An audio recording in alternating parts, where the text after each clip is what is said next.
Howdy, people. I'm back. Welcome back to the show. There was no show last week. I was too busy, I'm afraid. And I wanted to do this once a week, so I apologize. But can't change that. Moving forward.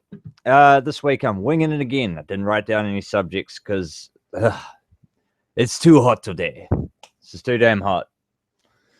I'm not used to this heat. El Nino summer or whatever it is. I don't know. I'm no weather expert. So, hope all my subs are doing well and y'all having good shit, good fortune come your way. But this week, I'm going to start off again with some local stuff. Okay, Christmas Island is an Australian prison. It's just off the coast of Queensland, I'm pretty sure. No, Perth, Western Australia. And I'm pretty sure that's where Christmas Island is. Oh, it's fucking irrelevant. Point is, it's like a place where boat people get sent and then get deported, right? And some people have been there for years. The Australian government has recently changed the law.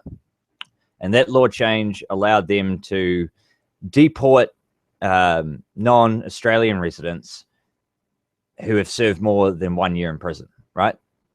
So let's say I moved to America and I commit a crime over in America, even though I lived there, right? Let's say I moved there when I was a child and I've lived there, growing up there in the States, but I'm still a Kiwi and I don't have residency for some fucking reason, right? Bear with me. I burgle a house and I go to jail for a year. I don't know if that happens in the States, but that's just an example of a crime. Okay, their government will probably deport me. But in Australia, if you're a New Zealander, and particularly if you're a Kiwi, usually, they're pretty lenient on you, right? Even though they bitch and moan over there about not being able to get into their social welfare services. Well, fuck it. I'm going to have some jabs at these people. You know what pisses me off about you guys complaining about that? Is that you have the power to change my goddamn government with your fucking shitty little vote because you're butthurt about something, okay? You chose to move to Australia. You chose that. I am a taxpayer of New Zealand. Oh, I paid my taxes for years in New Zealand. Suck my cock. I have paid taxes for years as well in New Zealand. Okay, I live here. I have my future invested in this goddamn motherfucking country, which you don't want to live in anymore. So you shouldn't have the right to vote in my elections, okay? Not just Kiwis in Australia, Kiwis everywhere. I don't want you voting in our elections. That's wrong. Anyway, back to the point. These guys have gone to prison because they've committed crimes in Australia, and for some reason their families never got them Australian residency. Now, there's a lot of conflicting information in the media, and this is the problem with the media. So, everyone makes mistakes, right? I'm not judging these people for doing crimes, because most of them are minor crimes. There are murderers, rapists, pedophiles, those kinds of people in there too. But that's not everyone. Okay, some people have committed crimes as teenagers and gone straight, for the rest of their lives, and now are being deported because of bureaucracy and government law changes. The thing is, though, I'm sick of seeing it on my telly and on my radio. Not because I don't care, but because there's zero I can do about it. Australia's a sovereign country. So what does the media actually want? Like, what can our government actually do to Australia? Nothing. So if they're going to deport them here, which is what they're doing, which is what's happening, there's nothing we can do about it. So can we stop the bitching, please? Okay, more law changes had to be rushed by our government because of this, because these criminals are deported here. Now, everyone in the House did the responsible thing and voted to keep an eye on these fucking dangerous guys, okay?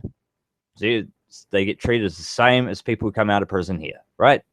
Generally rehabilitated. We have a very liberal fucking criminal system, okay? It's very liberal. Look up Clayton Weatherston if you don't believe me. That motherfucker only got 18 years in jail. 18 years. But yeah. So a lot of these people, that is pretty hard because a lot of them have been separated from their families, and that sucks. So, at least the government's done something, and the opposition, with the one exception, which is going to lead into my next topic.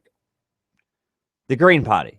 Why would you abstain from voting in legislation that will protect New Zealand citizens. You fucking wankers. All right? Think about that one. Matiria Ture. Fucking jobber politician.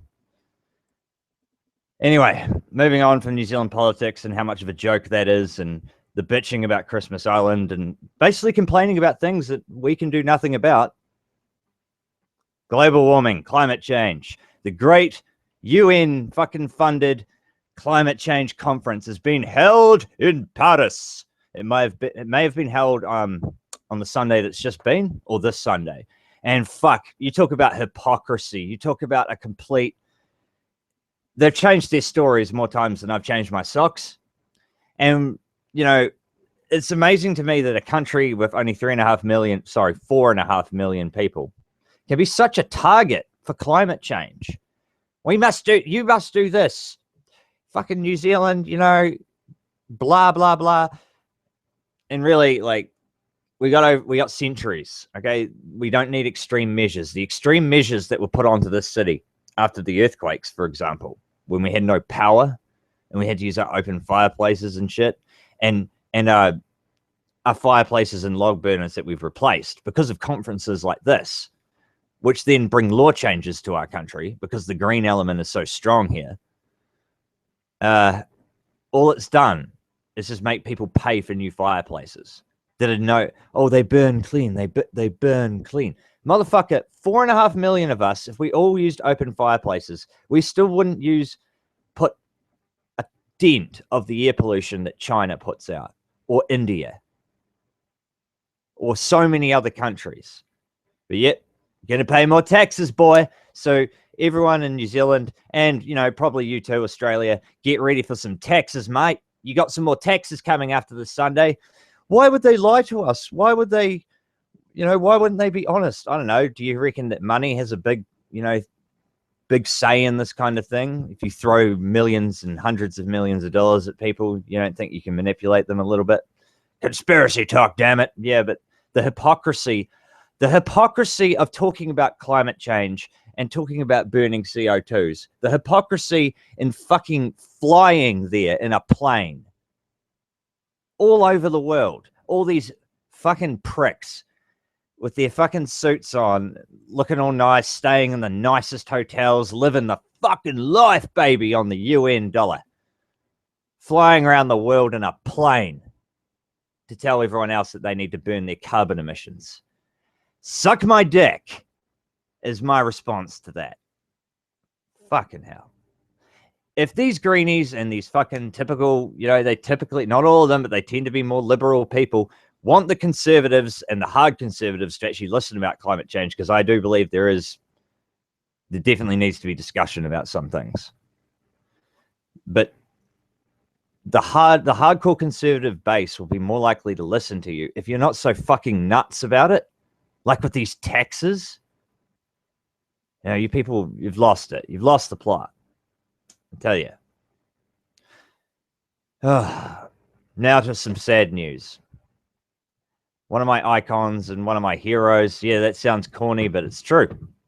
Every man in this country at some point played rugby. It's a right. You start playing when you're 5. You play it all through school, and then if you don't like it, you quit. Or you're no good, or not big enough, or whatever, not fast enough, not interested. We all played rugby, and we all saw a man called John Olomu. Now, all rugby fans will know him. Damn. It was really shit because he died when he came back from England last week, and he was only 40. And I was actually quite upset. I was surprised how upset I got. I love John Olomu, man. I used to shave my head, right? Have the same sort of haircut that Jonah had, and I would shave the number 11 into my left eyebrow, just like Jonah. I had my wee All Blacks t-shirt because I was a little wee kid back in 95, 99. Begged my parents to get the number 11 put on it, and they did. John Olomu posters. He was my favorite, you know, that team, that All Black team. John Olomu, Andrew Mertens, Sean Fitzpatrick, Jeff Wilson, Christian Cullen. Fuck yeah. Frank, Frank Bunce and Walter Little. Michael the Iceman Jones, amongst others. Ian Jones, Zinzanbrook. What a legendary team. Like, Jonah was such a superstar, and I'm going to miss him. As weird as that sounds. I care more about John Olomu's death than any wrestler's death to date. Ain't no lie. So my wrestling fans, subs will be like, what? You care more about the Ultimate Warrior? Yep, I do. Way more. And Jerry Collins, another All Black, who died earlier in the year in a car accident in France.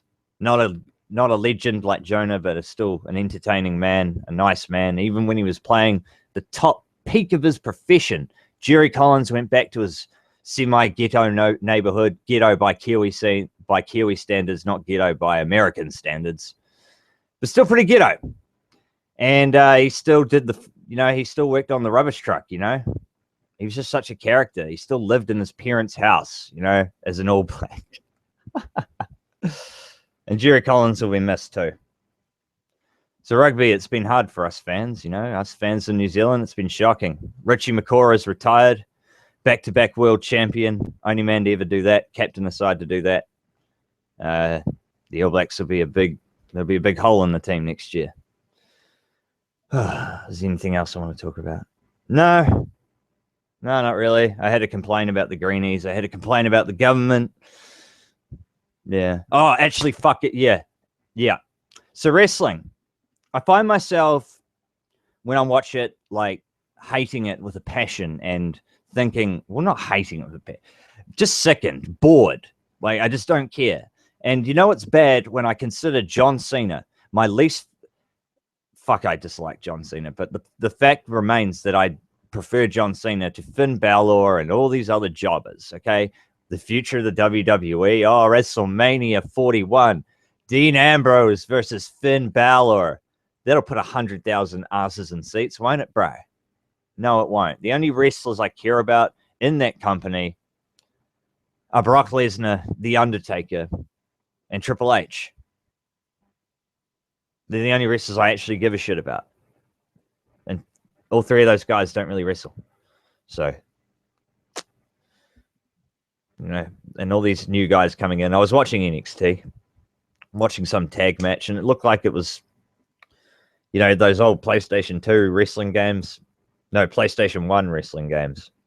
We had 4 of the same wrestler in the ring.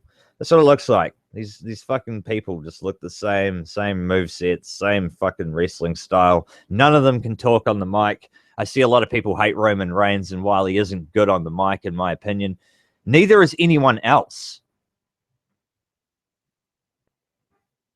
Wrestling's gonna die. Sorry, it's gonna die. It's gonna die.